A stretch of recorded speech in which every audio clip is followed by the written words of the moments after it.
जोरण किकवारी परिसरात बिबट्यांचा वाहनावर हल्ला, 4 जखमी. बागलाण तालुक्यातील जोरण ते किकवारी बुद्रुक या गावादरम्यान बिबट्या व मादीसह त्यांच्या 3 बछड्यांनी धुमाकूळ घातला असून रस्त्याने जाणाऱ्या वाहनावर हल्ला करण्याचा प्रयत्न त्यांच्याकडून होत आहे. तर रात्रीच्या सुमारास शेतात पाणी भरत शेतकऱ्यांवरही त्यांच्याकडून हल्ला होत आहे. या प्रकारामुळे परिसरात दहशतीचे वातावरण पसरले असून बिबट्यांच्या हल्ल्यात 4 जण गंभीर जखमी झाले आहेत. वन विभागाने तातडीने बिबट्यांचा बंदोबस्त करावा अशी मागणी शेतकऱ्यांनी आणि वाटसरूंनी केली आहे. बागलाण तालुक्यातील जोरण फाटा ते किकवारी बुद्रुक या 4 किलोमीटर अंतरावरील रस्ता व शेती क्षेत्रात गेल्या 3 दिवसांपासून बिबट्यांचा वावर असल्याचा संशय शेतकरी व नागरिकांकडून व्यक्त केला जात होता. सोमवारी सायंकाळी 5 वाजेच्या किकवारी या रस्त्यावरून जाणाऱ्या ट्रॅक्टर चालकावर बिबट्याने हल्ला केला.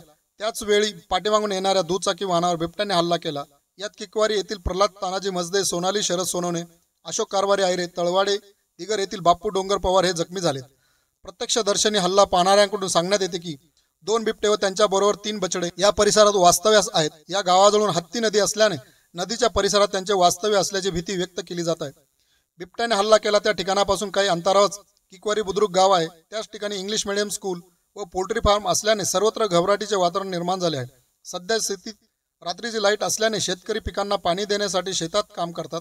बिबट्यांच्या दहशतीमुळे शेतकऱ्यांमध्ये चिंतेचे वातावरण पसरले आहे. सर्वत्र LED लाईट असल्यामुळे त्या विद्युत प्रकाशाचा कोणताही परिणाम बिबट्यावर होत नाही.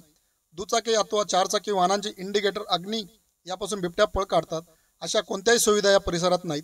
नागरिकांनी घराबाहेर पडू नये असा संदेश भ्रमणध्वनीवरून या गावांमध्ये दिला जात आहे. बिबट्यांच्या तातडीने बंदोबस्त करून नागरिकांना सुरक्षित ठेवण्याची मागणी जोरण, किकवारी, बुद्रुक, तळवाडे आदी गावामधून होत आहे. गेल्या 3 दिवसापासून जोरण किकवारी परिसरात बिबट्यांचा वावर आहे. खबरदारीसाठी गावांमध्ये रस्त्याच्या कडेला हत्ती नदी परिसरात पिंजरे लावण्यात आले आहेत. नागरिकांनी सुरक्षित ठिकाणी वास्तव्यास राहावे.